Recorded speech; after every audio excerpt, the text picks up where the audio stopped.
Now you talk about terror. What about for me? I've been terrorized all my day. Hammer all my day.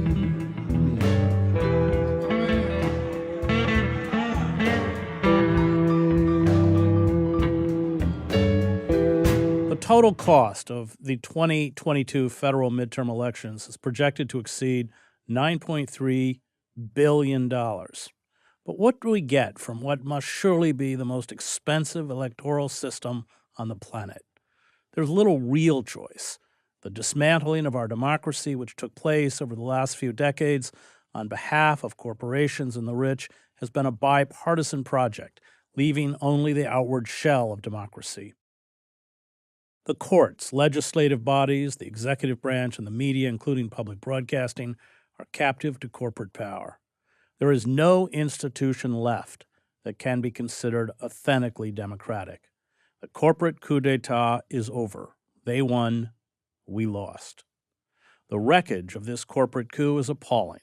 Endless and futile wars to enrich a military, industrial complex that bleeds the U.S. Treasury of half of all discretionary spending, deindustrialization that has turned U.S. cities into decayed ruins, the slashing and privatization of social programs, including education, utility services, and health care, which saw over 1 million Americans account for 1/5 of global deaths from COVID, although we are 4% of the world's population, draconian forms of social control embodied in militarized police, functioning as lethal armies of occupation in poor urban areas, the largest prison system in the world, a virtual tax boycott by the richest individuals and corporations, money-saturated elections that perpetuate our system of legalized bribery, and the most intrusive state surveillance of the citizenry in our history. How are we to interpret these elections, which will create even more political paralysis with Republican control of the House? And what should we expect in the next presidential election? Joining me to discuss the political landscape in the wake of the midterm elections is former presidential candidate and consumer advocate Ralph Nader. You can find him at ralphnader.substack.com. Ralph, let's begin with the midterms. It wasn't the blowout of the Democratic Party that many expected. How do you interpret what happened? Well, coming off the list that you just described about the situation in this country and its impact on the world, my first reaction was there are 535 people in the Congress who could change it all. And they don't all have to be unanimous. It could just be a plurality or a majority of members. So what are we waiting for? Check off your entire list, Chris. And we got the votes. The corporations don't have the votes. They have money, but the members of Congress want the money to get the votes against their primary or general election opponents. So it just is very intriguing that people thrash around groaning, moaning, being sickened, injured, blocked, discriminated against, deprived, and they don't focus on the Khyber Pass, which is Congress. Whether we like it or not, that's the institution that has the greatest authority to take on these big corporations and take on the predators and to drive peace in the world instead of war and empire. And we're listening to all these recountings of the ills, ailments, and injustices and the brutish scenarios coming up in the future with climate disruption and reneging on any kind of compact with posterity. And we don't focus on Congress. And so, the midterm election, they're running around the campaigns like they're ward bosses. We're going to fix this pothole here, and we're going to make sure that there is a public service there. And instead of looking at the big picture of the concentration of power, they're doing this piecemeal retail assurances of the public, which of course drives the expectation of the people even lower. And when you drive the expectation lower as to what members of Congress running for election or challengers running to defeat them, when you control those expectations at such a low level, the members of Congress get away with their responsibility for the country under the Constitution. We, the people, they're the ones who get the taxing power in Congress, the spending power, the confirmation of judges and official power, the right not to go to war. Just there's no end to it. So I keep saying, if all of these efforts for justice around the country, small, large, national, local, do not focus on Congress and the state legislatures and the town councils, they're going to be spinning their wheels forever as this country is driven into the ground. I want to talk about the impediments, though. First of all, you have redistricting, so most races are not actually competitive. The Democratic Party redistrict the seat that Dennis Kucinich had to drive him out. And number two, if you aren't awash in money, and you saw this in your own campaign, you were drawing crowds. I think you filled Madison Square Garden. Everybody had to pay $5 to get in. So I don't know how many thousands of people, but you didn't have access to television, which would have given you an audience of millions. So there are serious impediments to essentially breaking the power of this duopoly. Yeah, but the impediments melt away if people organize in every congressional district to reflect the congruence of left-right opinion in this country, which is deleted from the news accounts that like to talk about polarization, red state, blue state, conservative, liberal.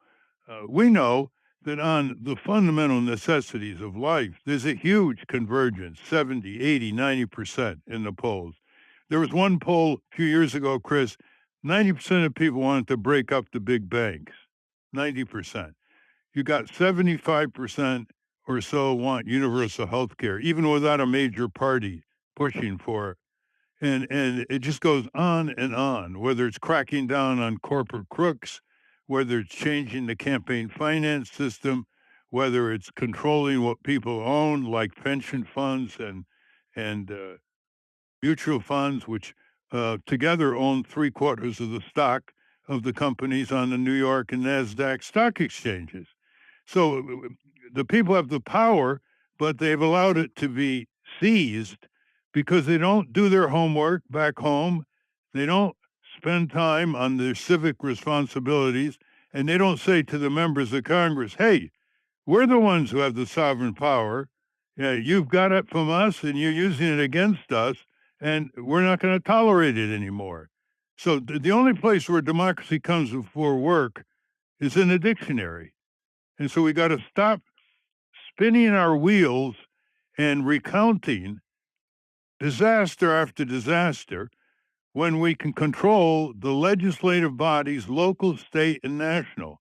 Look at the initiatives in Nebraska and right-wing states. They have passed minimum wage increases against massive corporate opposition, saturating the television. Florida, Arkansas, in the one conservative state, South Dakota, the Republican-dominated legislature, the governor, and the corporations all opposed an initiative to constitutionalize Medicaid, not just to send a statute, but to put the Constitution of South Dakota. Who won?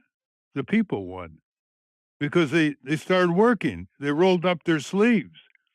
Otherwise, all we're doing is documenting despair, perdition, pessimism, which discourages people and turns them into cynics, which leads to withdrawal from the political arena, and which makes the corporations laugh all the way to the bank.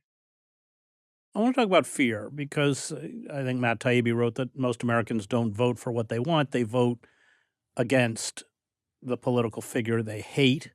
The divisions, largely, as you point out, there's a majoritarian opinion on many of the issues you just cited, but there is this cultural divide, and people employ fear. Biden's own record in the Senate and even as vice president is pretty appalling, from supporting Anita Hill to, I think, 5 years before the invasion of Iraq, he talked about taking Saddam down. He, of course, has rehabilitated Mohammed bin Salman, a fervent supporter of the apartheid state in Israel. He fought school busing. He he sponsored the 1994 crime bill, and the three strikes you're out, the third violent penalty law where you can't get parole, the NAFTA, Glass-Steagall, so these are not issues that we look back on and support, but the Democrats, like the Republicans, play on this fear, the fear of and I do see, as you do, a figure like Trump to be frightening and these fringe candidates to be frightening. But it seems that is the primary currency at this point, of our political system. Yeah, well, there are millions of people who don't buy it. We need tens of millions of people who don't buy it. We need people talking to one another in the neighborhoods. We need people to turn out for town meetings. There are all kinds of jurisdictions in this country that allow for the referendum to be stocked with all kinds of progressive legislation at the federal, at the state and local level. Most people don't even know about it. They don't even use it. Why? Because our schools don't begin teaching these children civic knowledge, civic skills, and civic experience learned by doing. All of this comes down to how much time do people spend to produce a deliberative democracy that wages peace and justice, equality, and foreseeing and forestalling the perils for our posterity, like climate disruption. That's what it comes down to. And if we don't address it at that level, if we don't highlight the victories of the people over powerful interests that occur from time to time in this country, we're just documenting despair, producing discouragement, producing withdrawal from the political system, and people then just dive into their own discouraging lives and watch entertainment, bet on sports. We got to turn it around. And the nice thing about this approach is you only have to turn around a supermajority of 535 people. And you know what they want more than anything else. They want to win. And that means votes. So you focus votes to nullify the effect of money. I mean, look at the victory of Summer Lee coming out of Pittsburgh. She's 32 years old, and she's going to be the next representative in the House from an area around Pittsburgh. She was opposed by corporations. She took on the dark side of the United Steelworkers. They opposed her. AIPAC put $1 million to $2 million just before the election to defeat her. She beat them all. How? She developed a grassroots coalition based on the principle that they all bleed the same color. It doesn't matter what labels they put on themselves. And she forged this coalition and beat them all. A spectacular story, which the New York Times is not spending much time reporting on. They're too obsessed with Taylor Greene, the madcap representative from Georgia, putting her on the cover of the New York Times magazine. And they give all kinds of attention to crazy right-wing groups and institutes, and they give people the impression nothing's happened on the progressive side during the election period. So Pittsburgh, it's not. Pittsburgh is not Ann Arbor. It's not Cambridge. It has a lot of conservatives, and she beat them all. Energy. That's the civic energy is what's needed. You have like 82% of Republicans against Citizens United, which is a Supreme Court decision over a decade ago that said corporations could give unlimited money for or against candidates in elections, unlimited, and a lot of it dark money. You got over 80% of Republicans, when they're polled on that, are against it. It has to be organized. Otherwise, the divide and rule strategy of the two-party duopoly, fronting for giant corporations, will forever control the people, who are the only people who have the votes. I mean, bad as corporations are, Chris, they don't yet have the vote. Not yet, at least. Let's talk about the inevitable paralysis with the Republican control of the House. Biden's already been stymied by Manchin and Democrats who essentially vote as Republicans. What is that going to mean for going ahead? Well, it's going to mean that nothing's going to be done other than the routine stuff of just passing budgets for government agencies. The Republicans have such a narrow margin, they're not going to get anything done, and they'll be blocked in the Senate. So it's 2 years of very little being done, and it's the Democrats' own fault. I mean, it's the worst Republican Party in history. You cannot find a Republican Party since 1854 that has so many positions that are against the health, safety, and economic interests of children, of women, of workers, of small taxpayers, of communities all over the country, of consumers, of patients. This is a vicious, callous, inbred, ignorant, in corporate indentured, corrupt party. And what is the Democrats? They lose to them. And then they say, hey, look at the pundits. They said it was going to be a red wave, and it wasn't a red wave. So it's a victory. That's how they fool the people. Victory. What would happen if there were no polls and no pundits? Would the Democrats have pleaded victory? They lost the House of Representatives, for heaven's sake. Right. Well, they lost because on all of the issues they just cited, they have surrendered. Yeah, they lost because starts with the nomination process. They exclude third parties. Okay, who's they? Who's they? It's the state legislatures that have these ballot access barriers and allow this to happen. They lost for reasons of their own making. For example, they wanted John Larson of Connecticut wanted to increase the benefits of Social Security. It hasn't been increased, he said, in 40 years. So he puts in a bill, and it's very comprehensive. And he's sweet talked by Nancy Pelosi and his chairman of the House Ways and Means Committee, the crypto Republican, but a Democrat in name only, Richard Neal from Western Massachusetts. And he starts pressing. He says, why aren't you passing this through the House? And they say, well, it's not the right time. We don't want to be accused of excessive spending. So he drafts the letter, which is he wants his Democrats in the House to co-sign. He drafts the letter accusing the Senate of sabotaging the whole process, the Democrats in the Senate using the filibuster as an excuse. And he says, let the Republicans filibuster. Let them go on the floor hour after hour after hour on national television against increasing the benefits of Social Security for millions of elderly Americans. And he was blocked and stymied.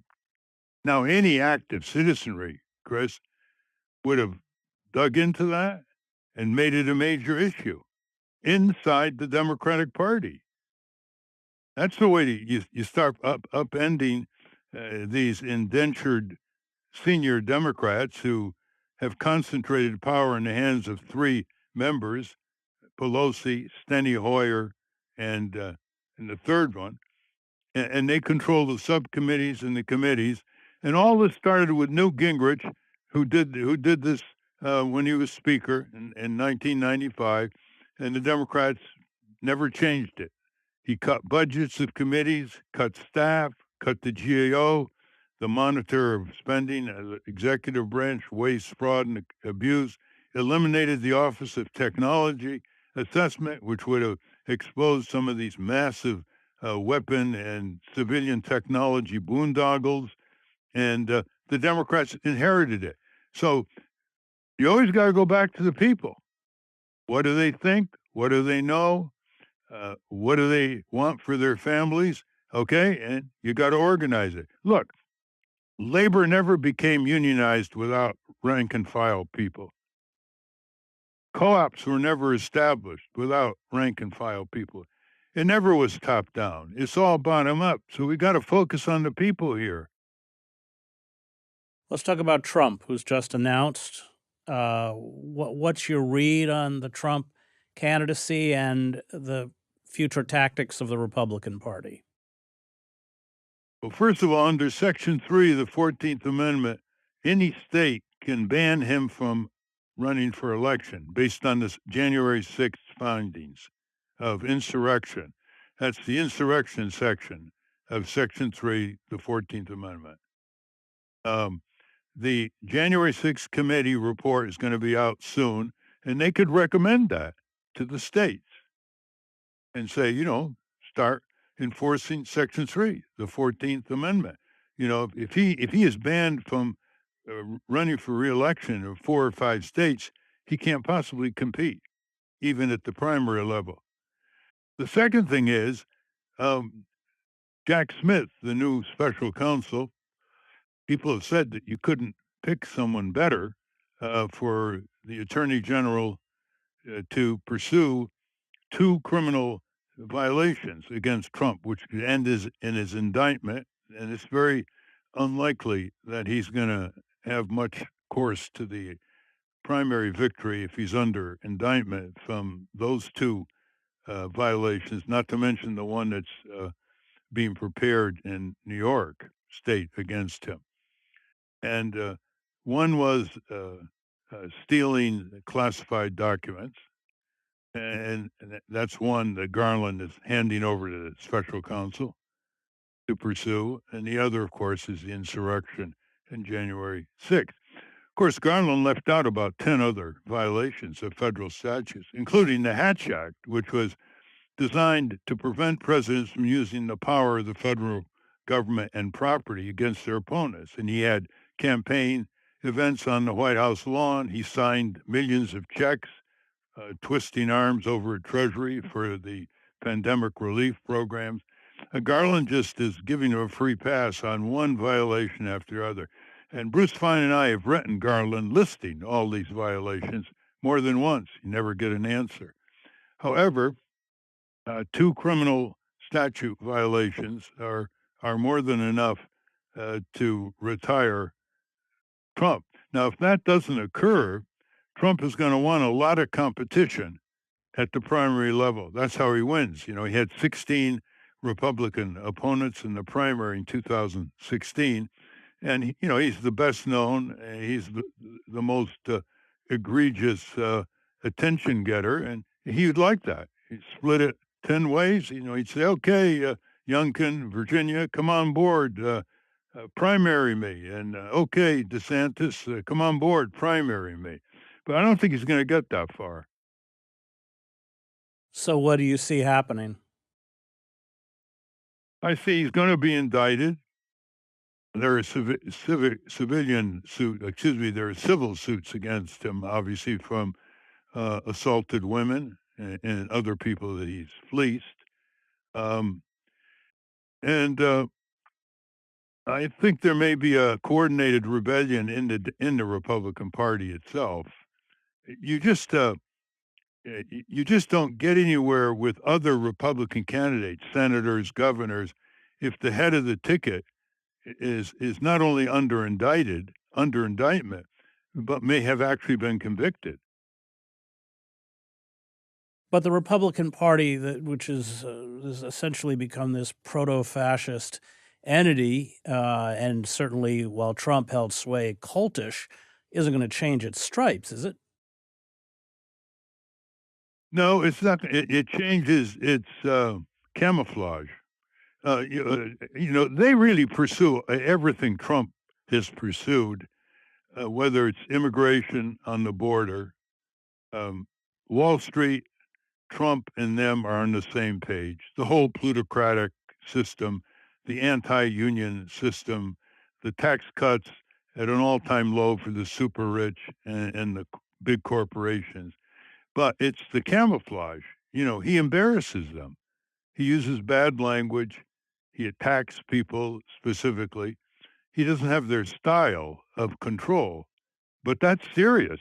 That's a serious problem among politicians. That's just not a matter of cosmetics, and they know they can lose a lot of traction with his kind of blunderbuss, and his lying and his uh, mischaracterizing people and accusing people of homicides without a single bit of evidence, like he has done in the past. Um, and they're also afraid of the violence of his audiences that he can unleash, and that can make you lose an election. That could scare a lot of conservative Republicans around the Midwest and elsewhere when they see the eruption of violence. And he's said there are going to be riots in the street if he's denied the nomination.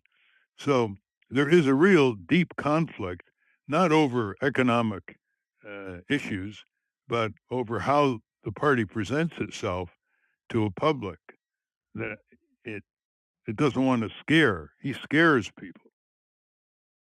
Does the inevitable paralysis now within Congress empower the Republican Party for the presidential elections?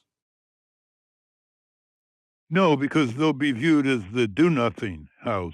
Mm. Can't get anything done. If the Democrats are smart, they'd go on the floor of the House, as the Republicans did against them years ago, and throw the gauntlet down. Why aren't you supporting Medicare, Medicaid, Social Security? Why are you against kids? Why don't you expand? Why don't you extend the $300 a month child tax credit that went to 58 million kids from conservative and liberal families? And you blocked the extension in January. Why are you freezing the minimum wage at a paltry $7.25 an hour when you're making huge money in terms of what the taxpayer is paying you and all the benefits? And they could just throw one gauntlet down. Why are you soft on corporate crime? Why are you letting these corporate crooks get away with ripping off the people and endangering their health and safety?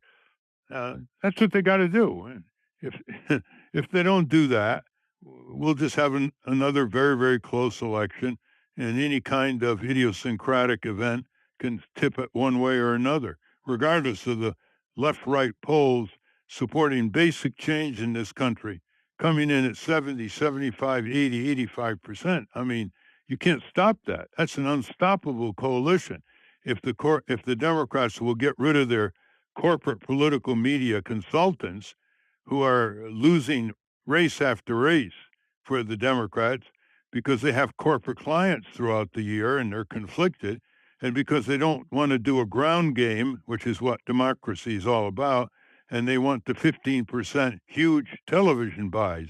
Right now in Georgia, there's this runoff, Chris, between Senator Warnock and Herschel Walker. And Warnock has spent $20 million already charging that Walker is neither competent nor knowledgeable nor fit to be a U.S. senator. Um, well, they're going to put $200 million between them from November 8th to December 6th. Just imagine $200 million are coming in there. How much of it is the ground game? Well, as little as possible. If the consultants have a say, which is what they do, they want the 15% commission. So Warnock should go around the state of Georgia and change his heavy focus on Walker, everybody knows about Walker now, and start saying, go vote for a raise, go vote for universal health insurance, go vote for cracking down on the corporate crooks that are on your back and in your pocketbook every day. Go vote for freedom to vote. Go vote for freedom for women, equal pay for equal work. Go vote for the children. Get that $300 back into poor families' pocketbooks. I mean, that's the way you win an election. But the corporate consultants, who should be the subject of major exposés by the Washington Post, New York Times, Wall Street Journal, they got the reporters. They're the ones who are destroying the Democratic Party, and they've been doing it for years. Well, if Walker or Warnock went around and called for those kinds of programs, that corporate money would dry up, wouldn't it, Ralph? There's no time for it to dry up. They already got it. It's December 6th is the runoff. And by the way, the more you can get people on your side by your message and your policies, the less money you need. I mean, the money wasted on these TV and social media ads is just staggering. Not only is it wasted, it's the same ad. It's dull, it's repetitious, it's not authentic, and it irritates people. In other words, it boomerangs against itself. Summer Lee was tremendously outspent, but she had a ground game. Right. That was former presidential candidate and consumer advocate Ralph Nader. You can find him at ralphnader.substack.com. I want to thank the Real News Network and its production team, Cameron Granadino, Adam Coley, and Kayla Rivera. You can find me at chrishedges.substack.com.